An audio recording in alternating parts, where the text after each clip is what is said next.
கர்த்தருடைய பரிசுத்தம் மகிமைப்படுவதாக. இந்த நிகழ்ச்சி மூலியமாய் உங்களை சந்திப்பதில் மிகுந்த மகிழ்ச்சி. இன்னைக்கு அநேகர் வாழ்க்கையில் நீங்களாக முடிவெடுத்துட்டு இது முடியாது, இது என்னால் கஷ்டம், இது பண்ண முடியாது, எனக்கு பலன் இல்லை அப்படின்னு சொல்கிறீங்க.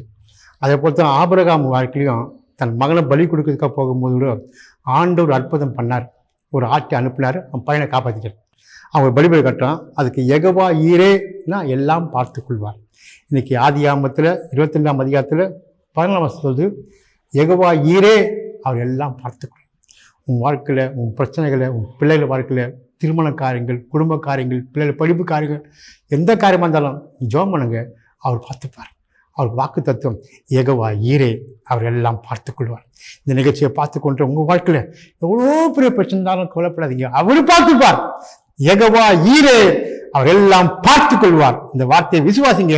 உங்களுக்கு ஜெபம் பண்ணுறேன். கர்த்தர் பெரிய கதை சொல்லி தனமுடமா பரிசுத்தம் இருந்த எங்கள் பரலோக பிதாவே, ஆஸ்வதிக்கப்பட்ட நாளுக்கா நன்றி. இந்த வாக்கு தத்துவம் இன்னைக்கு யெகோவா ஈரே எல்லாம் பார்த்து கொள்வார். ஆபிரகாமுக்கு அற்புதம் பண்ண ஆண்டவர் இன்னைக்கு இந்த குடும்பத்துக்கு ஒரு அற்புதம் பண்ணுங்க, இந்த பிள்ளைகளுக்கு அற்புதம் பண்ணுங்க. எல்லாம் நீங்க பார்த்து கொள்ளுங்க. சுற்றி இருக்க எத்தனை பிரச்சனை தான் சரி, எல்லாம் நீங்க பார்த்து கொள்ளுங்க. இந்த வாக்கு தத்துவம் நிறைவேற்றும் யெகோவா ஈரே எல்லாம் பார்த்துக் கொள்வார்.